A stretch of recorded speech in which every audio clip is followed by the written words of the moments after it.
세상에서 가장 어려운 일이 뭘까 생각을 좀 해봤는데요.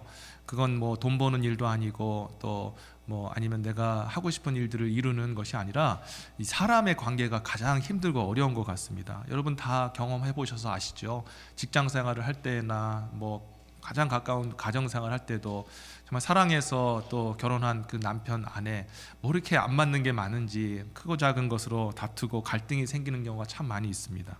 심지어는 피를 나는 부모 자식 간의 관계 속에서도 왜 이렇게 안 맞는지, 그래서 또 때로는 또 역정을 내기도 하고 또 그것 때문에 마음 상하면서 그렇게 어려움을 겪는 그런 가정들, 개인들 다 계신 줄 알겠습니다.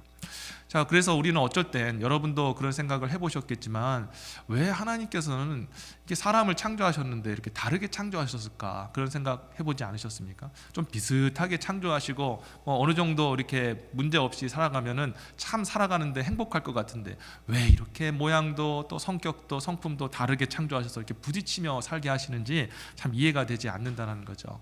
그런데 이렇게 다르게 창조하신 하나님께서 저와 여러분에게 오늘 본문을 통해서 하시는 명령이 뭐냐면 그럼에도 너희는 하나 되어라 라고 그렇게 명령하고 계시더라는 겁니다.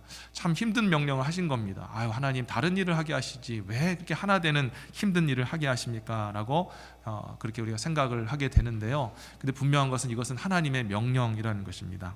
자, 그럼 왜 하나님께서 그 어떤 명령보다 내가 너에게 명하노니 하나 되라 라고 말씀하셨을까요? 그 이유는요, 성부 성자 성령 하나님이 하나 되신 하나님, 한 분 하나님으로 존재하기 때문이라는 것입니다. 성부, 성자, 성령 하나님은 각각 다 다른 인격을 가지시고 다른 성품과 다른 특성을 가지신 하나님이십니다.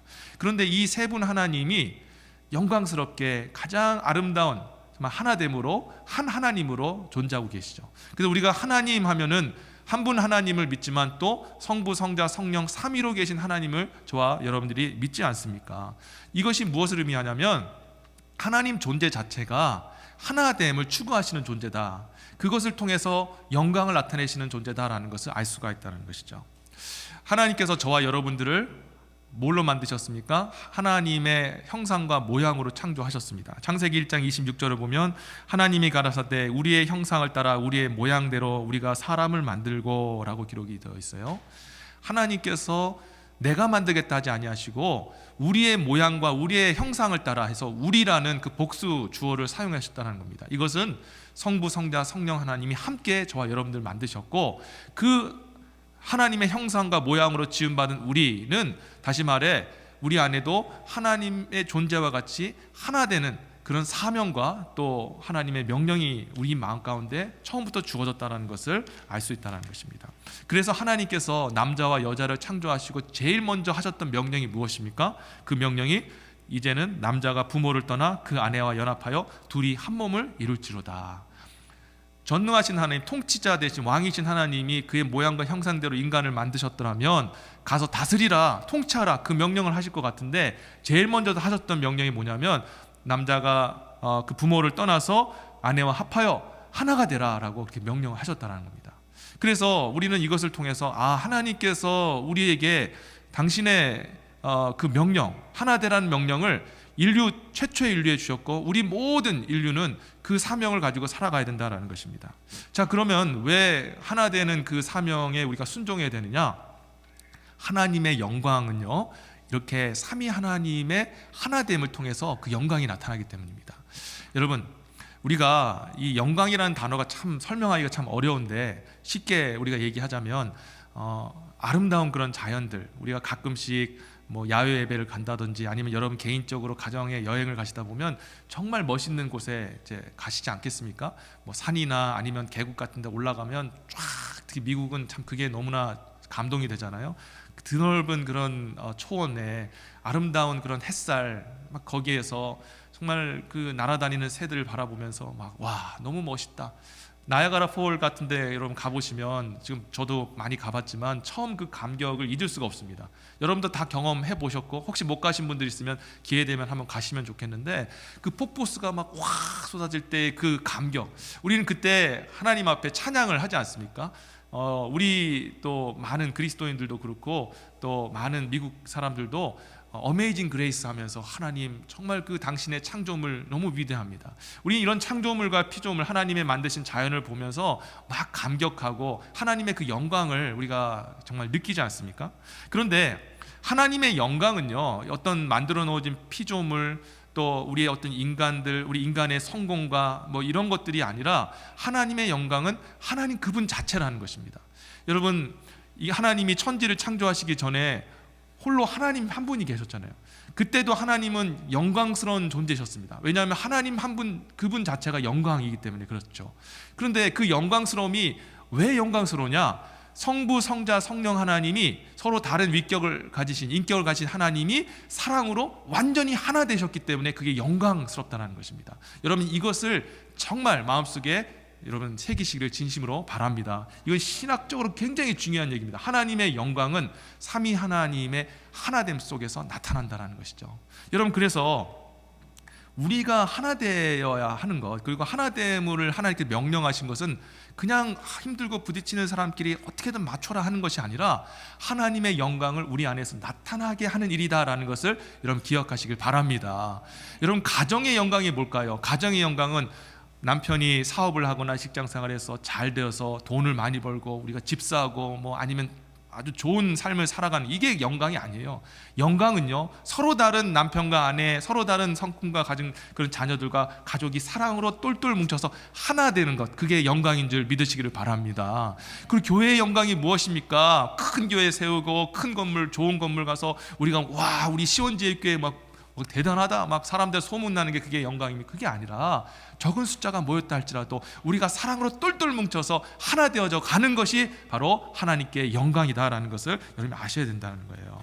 하나님은요, 영광의 하나님이십니다. 그래서 하나님은 그 영광으로 우리를 덮으셨어요. 창조하시고 피조하신 모든 피조물과 인간들에게 아버지 하나님께서, 삼위 하나님께서 직접 내려오시지 않았습니까? 에덴 동산으로 직접 내려오셔서 인간과 함께 거하셨던 것이죠. 마치 암탉이 그 알을 품고 병아리를 품듯이 하나님의 영광으로 저와 여러분들을 덮으신 줄 믿습니다. 근데 우리는요, 그런 영광스러운 존재, 그렇게 하나님 안에서 서로 사랑하면서 자연과 하나 되어지고 하나님과 하나 되어지면서 나가는 그런 영광스러운 존재였는데, 우리가 하나님 앞에 범죄함으로 인해서 어떤 일이 벌어지게 됐습니까? 하나님의 그 영광에서 떨어지게 되었죠. 그 영광에서 떨어진 결과 우리 인간의 삶 속에 툭 하고 튀어나온 것이 무엇이냐면 바로 다툼과 미움과 시기와 싸움과 그리고 살인이라는 그런 정말 비극이 일어나게 되었던 것이죠. 창세기에 나오는 그런 아담의 그 첫 아들들이었던 가인과 아벨의 이야기 너무 잘 알지 않습니까? 이 가인과 아벨이 정말 사랑해도 부족할 그런 형제인데, 이 형 가인이 아벨을 돌로 쳐 죽이는 정말 그 말로 형용할 수 없는 가족 간의 그런 비극이 일어나게 되었다는 것이죠.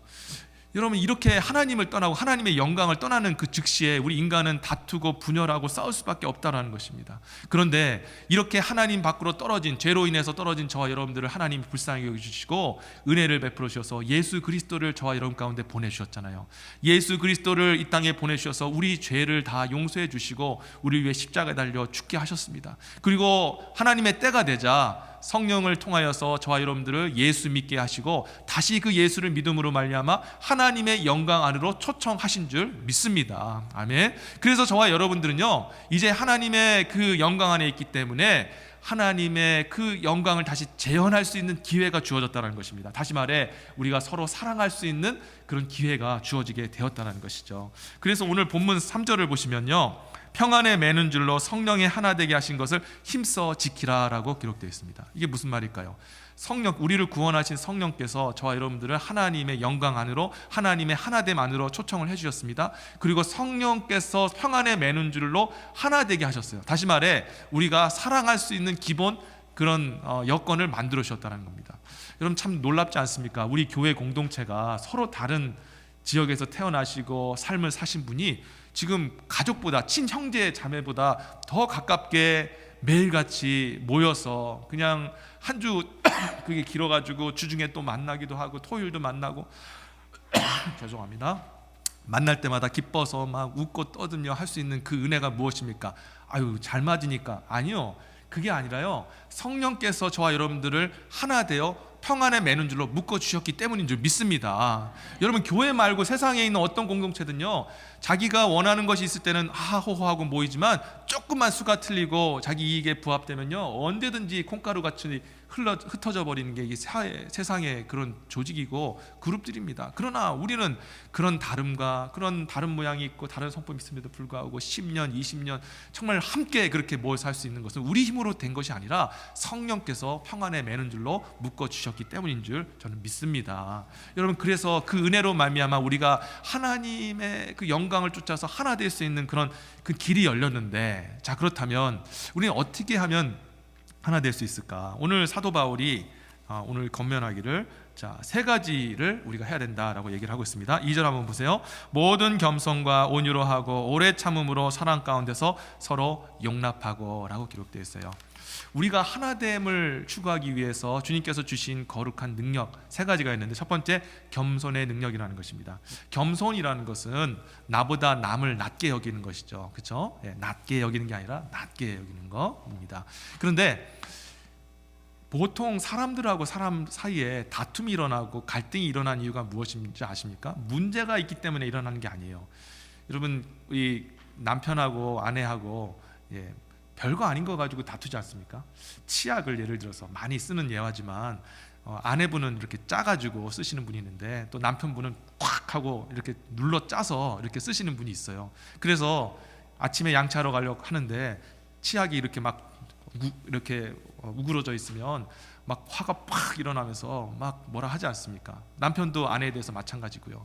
그런데 우리가 생각할 때 이 가족끼리 별거 아닌 거 가지고 다투고 그렇게 싸우는 것 같지만 문제 때문에 그런 게 아니라는 거예요. 그 치약을 이렇게 찌그러뜨렸기 때문에, 아니면 이렇게 짜서 썼기 때문에 아니라 어떤 마음 때문에 싸우냐면, 내가 너보다 옳다, 내 생각이 맞고 당신 생각이 틀렸다, 내가 하는 것이 옳고 당신이 틀렸다라고 생각하는 그런 것 때문에 싸우는 것입니다. 자, 그런데 이런 것이 있는 한은 우리 마음속에는 그런 게 자동적으로 들어있거든요. 죄성에서 비롯된 마음이기 때문에 우리가 그것을 뜯어낼 수도 없습니다. 항상 우리는 그것 때문에 싸워요. 그런데 내가 나보다 낮게 여기면요 아예 싸울 일이 없어지는 것입니다. 그래, 맞아, 당신 말이 맞아, 당신이 옳아라고 그렇게 인정해주고 나는 낮아지고 당신을 세워주면 처음부터 싸울 일이 없어진다는 것이죠. 자, 그리고 온유를 하라라고 얘기를 하고 있습니다. 온유라는 것은 성령의 열매이고요, 타인에 대해서 관대한 것을 얘기하는 것이죠. 참아주는 것을 얘기를 하는 것입니다. 여러분, 사람은요 잘 변하지가 않아요. 우리가 이렇게 변한 것처럼 보이지만 실은 우리 안에 그 본질적인 죄성들이 다 있습니다.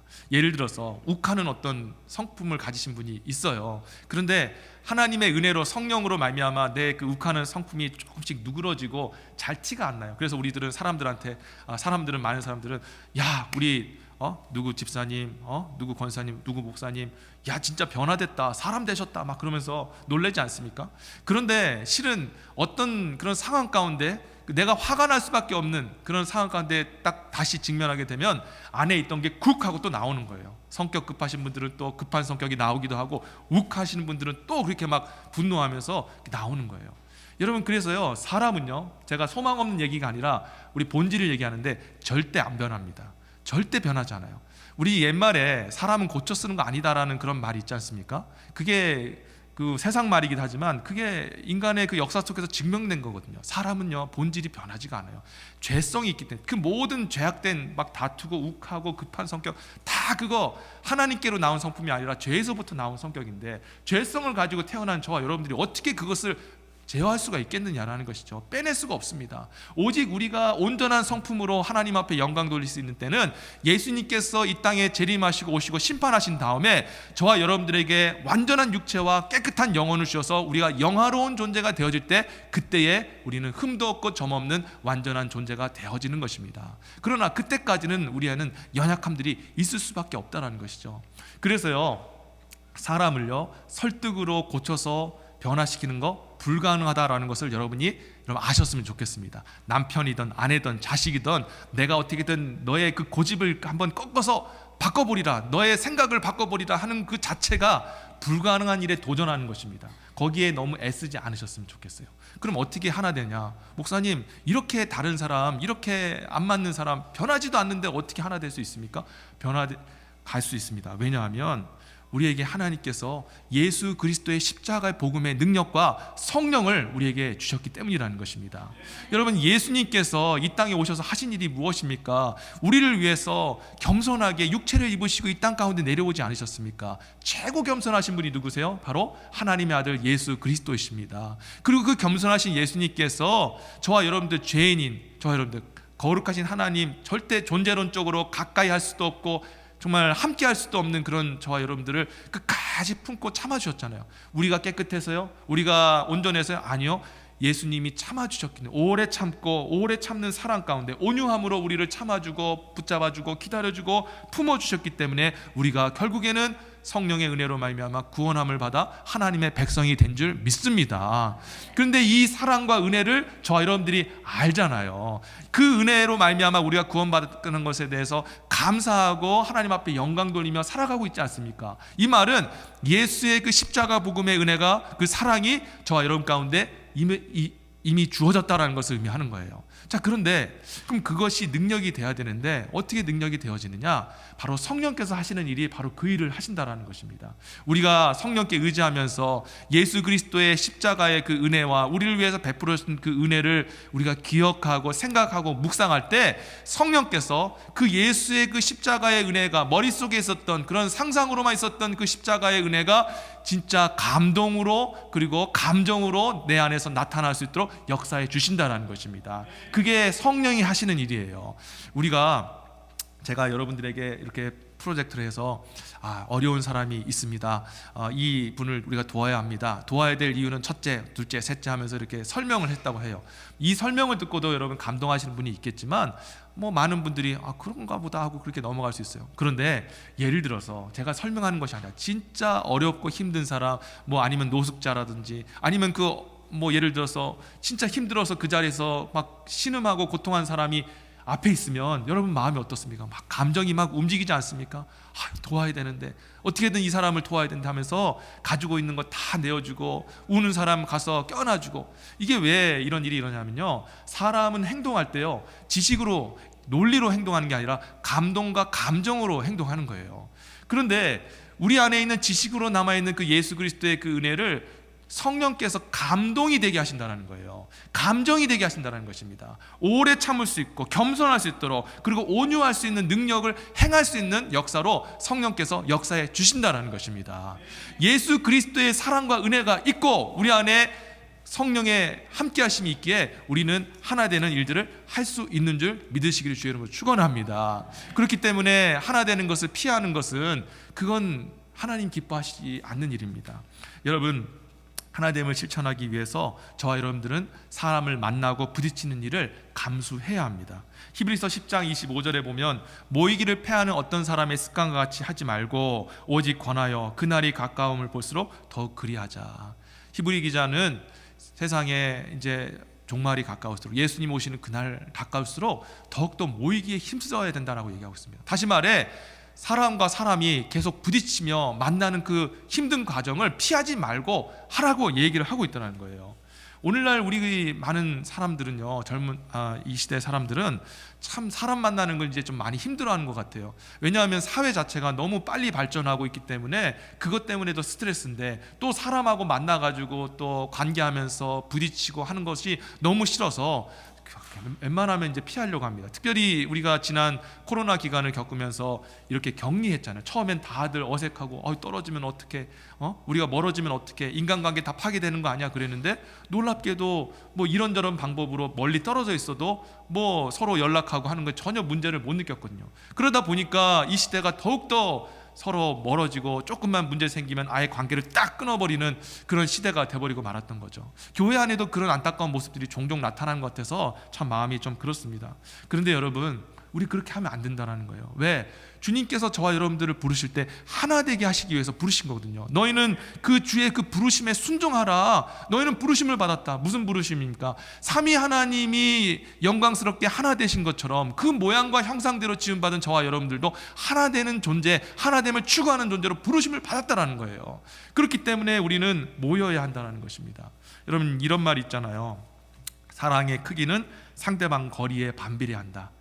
아무리 사랑했던 존재라 할지라도 몸이 멀어지고 거리가 멀어지면 사랑의 크기도 작아지고, 그러나 전혀 생각지도 못했던 사람이 가까워지면 없던 사랑도 생기게 되는 것, 여러분 다 아시지 않습니까? 성도 여러분, 우리가 부딪히고 또 만나는 일에 피하지 않게 되시기를 다시 한번 주의 이름으로 부탁드리고 축원합니다. 이런 힘들고 어려운 과정이라 할지라도 우리가 주님 주신 그 능력과 성령의 도우심과 십자가의 복음을 의지하여서 그렇게 하나 되려고 나갈 때 그것이 하나님의 영광을 우리 가운데 나타내는 일이고, 그 영광을 세상에 비추는 일, 하나님이 가장 기뻐하시는 일이라는 것을 여러분이 기억하셨으면 좋겠습니다. 우리가 이제 2024년부터 새로운 결단을 하게 되었지 않았습니까? 주일학교 모임을 한번 해보자, 그리고 목장 모임을 해보자 라고 그렇게 했습니다. 이제 우리가 모이는 일에 다시 한번 도전해 봤으면 좋겠습니다. 좀 다른 사람, 평상시에 저 안 만났던 분인데 어색해서 어떡하나, 알아요, 다 압니다. 하지만 해보자는 거죠. 왜? 그 과정 자체가 하나님께 영광이 되어진다는 것입니다. 저는 여러분들과 우리 모두가 이런 하나 되는 그 과정을 통해서 하나님의 영광이 나타날 것을 생각하면 참 기대가 되어집니다. 여러분도 기대되지 않습니까? 오늘 여러분과 함께 같이 이제 말씀을 맺으면서요, 여러분, 우리는 하나됨을 위해 부름을 받았다는 것을 기억하셨으면 좋겠습니다. 하나님 존재가 삼위 하나님으로 사랑하면서 하나 되셨기 때문에, 그 모양과 형상으로 지음받은 우리이기 때문에 저와 여러분들은 하나됨을 추구하며 살아야 된다. 그게 영광이다. 그것이 우리의 가장 큰 영광이고 하나님께 영광이다라는 것을 여러분 기억하셨으면 좋겠습니다. 오늘도 점점 세상에서 멀리하고 갈라서고 분리되어지는 세상 속에 이제 그리스도인답게 하나님의 말씀답게 더욱더 모이게 힘쓰고 사랑하고 같이 세워나가는 아름다운 공동체를 이루시는 저와 여러분 되시기를 주의 이름으로 축원합니다. 아멘. 기도하겠습니다.